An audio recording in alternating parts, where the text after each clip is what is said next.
Cooke City, Montana is a town unlike any other in the United States. It sits nestled among the rugged peaks of the Beartooth Mountains just outside of Yellowstone National Park's northeast boundary. The year-round population is about 100. There's no hospital, no high school, no grocery store, no police. The nearest traffic light is 2 hours away. And at 7,800 feet in elevation, Cooke City averages more than 200 inches of snow a year. Despite this seclusion, there's always been a cosmopolitan feel to the small town. Proximity to Yellowstone has brought people here from all over the world. Since the first accounts of Yellowstone's smoldering landscape made it back east, people have come to this out-of-the-way spot for their own reasons. Gold, furs, land, solitude, wilderness, adventure, or even as a place to lay low for a while. These days, they come for Yellowstone, wolves, trout, elk, snow, wilderness, adventure, or as a place to lay low for a while. Why would Ernest Hemingway, the 20th century's most iconic author, name Cooke City as one of his favorite places to write in the world? How could a town this small and remote end up on a list with such literary hotspots as Madrid, Paris, and Hemingwayville itself, Key West?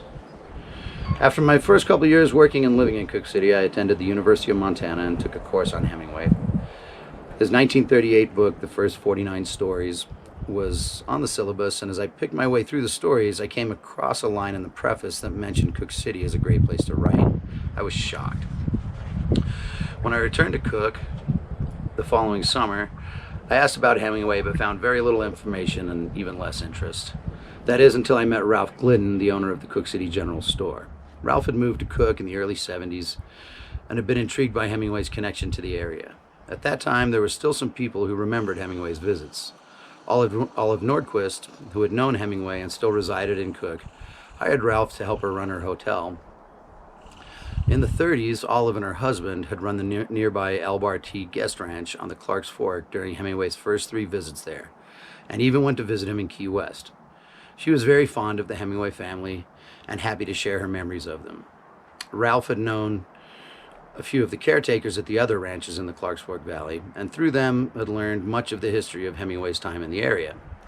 A few years later, I met another character who would go on to become a great friend and a big help with my research.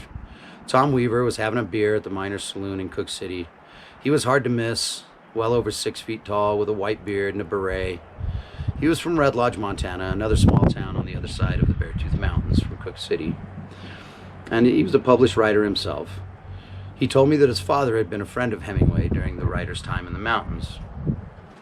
The next summer, my wife and I opened a coffee shop in Cooke City, and Tom came to visit. He gave me a copy of the recently published True at First Light, Hemingway's memoir of his second and final trip to Africa. Tom had dog-eared a couple of pages where Cooke City and the Beartooth Pass were mentioned. After reading the book, I realized that after 20 years, 2 marriages, a world war, a Nobel Prize, and while living on another continent, Hemingway's mind still drifted back to his time in Yellowstone high country.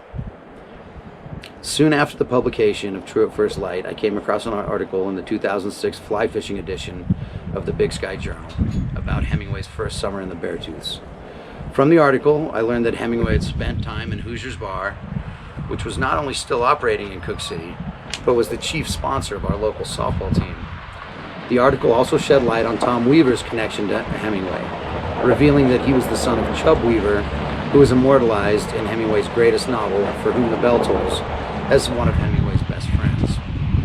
At this point, I realized that I met 2 people, Ralph and Tom, whose generosity and enthusiasm had kept alive my interest in Hemingway until I had found direct connections between the Yellowstone area and Hemingway's work. It was then I decided to try and make something cohesive out of the information I was finding. My project began in earnest when I read Carlos Baker's comprehensive biography, Ernest Hemingway, A Life Story. From this book, I was able to discern exactly when the author was here and with whom he came. I then acquired 2 books of Hemingway's letters, The Selected Letters, also by Baker, and The Only Thing That Counts, a collection of letters exchanged between Hemingway and his editor, Max Perkins. By cross-referencing the dates, when he was at the ranch, with the dates on the letters, I was able to get a good idea of what Hemingway's life in the Yellowstone high country had been like. In the selected letters, there are many letters Hemingway wrote to friends imploring them to join him here, and long accounts of his days hunting and fishing. and the only thing that counts, there was a record of the writing he did here. In these letters, I found many references to Cooke City and Red Lodge, as well as to many of the mountains, lakes, and rivers that were already familiar to me. The biography in the letters also shed light on a Hemingway that I never knew. A family man who fished with his wife and taught his children to fish and ride horses. A man who joined in the kids' baseball games in a horse corral and who told ghost stories around campfires while wearing a goofy hat. A man who could at one moment eruditely entertain his wife's wealthy friends and the next moment ride a horse into some of the world's most rugged backcountry. He was also a man burdened by the implications left him by his father's suicide. Where was the media construct of the drunken, womanizing egomaniac with the big white beard and the cable knit sweater? Next, I began reading all of Hemingway's work and found connections to the Beartooths, Cooke City, and the ranch in 7 novels, several short stories, a half a dozen articles, and countless letters. When I read the story A Man of the World, I realized I had come across something special. The story is quite obviously set in Cooke City, but Hemingway has named it Jessup. After doing a little research, I found that A Man of the World was the last work that Ernest Hemingway published in his lifetime. It was published in the 100th anniversary edition of the Atlantic Monthly in December of 1957, and it was essentially dismissed by critics as an ugly little story not worthy of the author's legacy. The little criticism that exists of this story fails to connect it to Cooke City and to Hemingway's 5 summers spent on the ranch 10 miles east of there.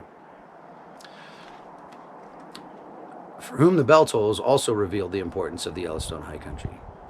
The protagonist, Robert Jordan, hails from Red Lodge, and all of his memories and flashbacks are based on Hemingway's time at the ranch. In particular, I knew from Baker's biography that Hemingway's father had shot himself with his father's Civil War-era Smith & Wesson revolver, and that Hemingway's mother had sent the gun to him just before his first trip to the Yellowstone area. From Tom Weaver, I knew that Hemingway and Tom's father, Chubb, had ridden regularly from Red Lodge to the ranch, and on one of those trips, Hemingway rid himself of the gun by dropping it into a deep mountain lake.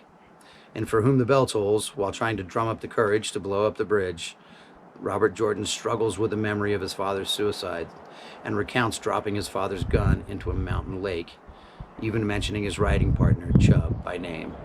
It was then I realized that the events in the Yellowstone High Country had a major significance to both Hemingway's work and his life.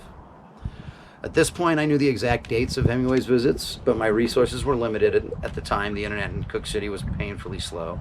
So anytime I traveled to a city, mostly Missoula and Bozeman, Montana, or Portland, Oregon, I would head to bookstores and libraries to do the research, and I'd search indexes for any reference to Hemingway's time in the Yellowstone High Country. Whenever I found something of value, I'd either buy the book or scribble down the important information and log it into my computer the first chance I got.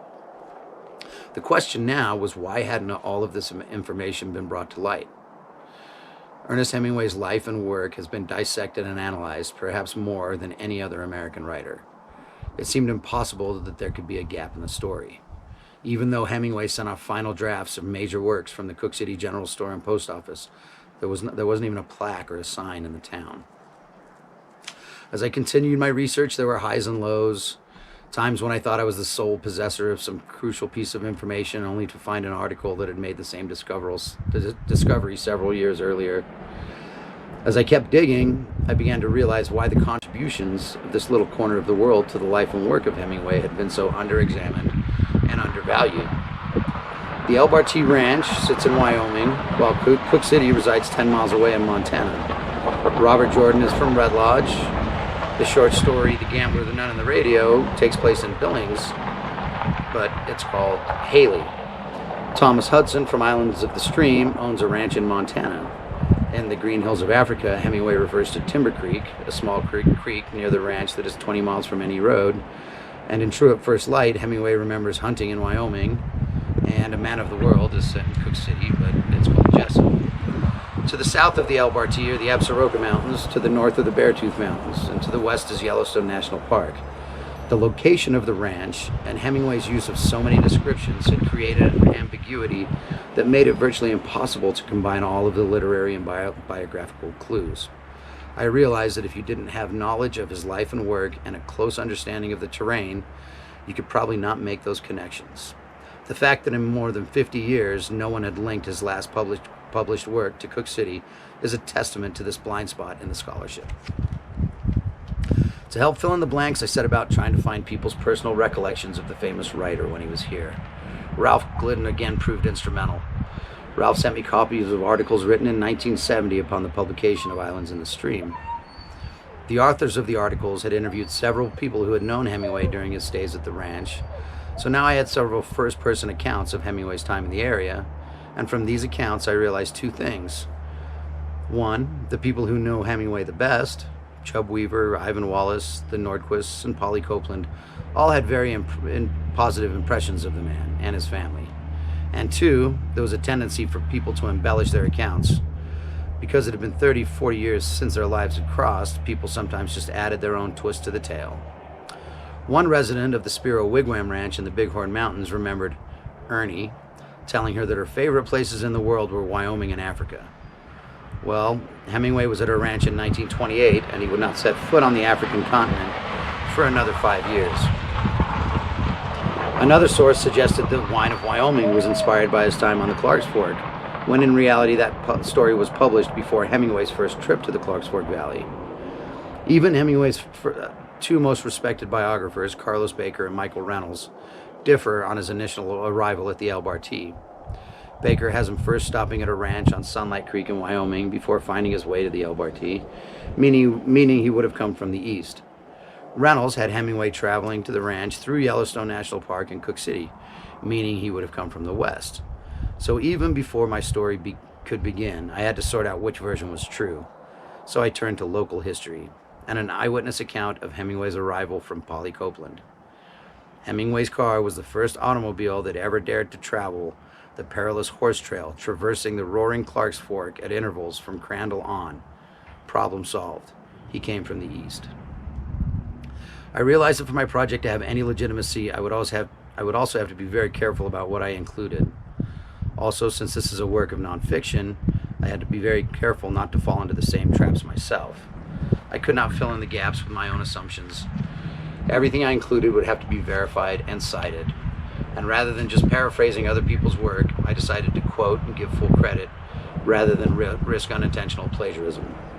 As I began to compile all of this information, I realized that the story of Hemingway's time in the Yellowstone High Country had a beginning, a middle, and an end. It had conflict and resolution, and that it was pertinent to both his work and biography, and to the history of the area. The story began with the birth of his second son, the beginning of his second marriage, the completion of a farewell to arms, his first trip out west, and the death of his father. It ended with the end of his second marriage, the beginning of the deterioration of his relationship with his sons, the Spanish Civil War and the onset of World War II, the completion of For Whom the Bell Tolls, and in between there were 3 other novels: his first trip to Africa, the Great Depression, and many of his best short stories. There was the best big game hunting of his life outside of Africa, including black bear, grizzly bear, elk, deer, and bighorn sheep, and what he considered the best trout fishing of his life. At this point, I was feeling pretty good about my project when my wife Patty met a man at the Miners Saloon, again, who could prove invaluable to the project. Dink Bruce winters in Key West and summers in Livingston, Montana, and moves comfortably through the literary circles there. Dink was at the Miners with John Fryer, owner of the venerable Saxon Fryer bookstore in Livingston, and Patty struck up a conversation, and eventually my project came up. That was when Dink revealed that his father, Otto Bruce, had been Hemingway's longtime friend, handyman, and driver. The men were supportive and gracious, and 2 weeks later, to my astonishment, a couple arrived at our coffee shop with a manila envelope containing pictures from Dink's personal collection. The pictures were stunning. Here was Ernest Hemingway as a young man, rifle slung over his shoulder. Here he was with Pauline and their fishing rods, Hemingway with his bighorn sheep, and pictures of their sons with bear hides. Once again, a local resident with personal memories and knowledge of Hemingway's time here had come into our lives and generously contributed to the project by offering enthusiasm, support, and this time, his own photographs of the Hemingway family. I needed to take one more step and approach Hemingway's estate and family. I was very nervous, as I had heard they were quite sensitive about any exploitation of the Hemingway legacy. When I met Patrick Hemingway, a library fundraiser in Bozeman, I was immediately put at ease. Patrick, at 86, was gracious and encouraging, and when I told him that I had lived in Cooke City for the past 23 years and raised my family there, he was instantly supportive of my project. We talked about Chub Weaver and how Cooke City and the ranch had not changed much over the years, and Patrick also agreed with me that there was a gap in the scholarship when it came to his father's time in the Yellowstone High Country. He was not interested in approving my work, and he told me it was my interpretation that mattered. And after encouraging me to drop his name when asking for permission to publish, I left with greater confidence that my work could make a positive impact on the Hemingway world. My research has convinced me that these mountains that I call home and the wilderness that resides within them had an undeniable impact on both the life and work of one of the most influential writers of the 20th century.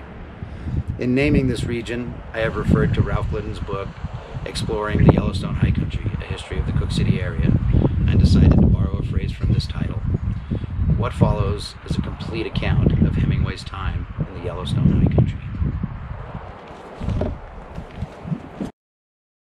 Hi everybody, thanks for taking the time to listen to my introduction. I'd like to thank Greg for giving me this opportunity. Anybody who wants to pick up the book, you can do so on Amazon or Barnes & Noble and things like that, but the best way to do it is to come see me at the Range Rider Lodge in Silvergate, Montana, just right outside the northeast entrance to Yellowstone. We're going to have a permanent Hemingway exhibit there and a cocktail bar, and I would be happy to sign a copy for you there. Thank you again.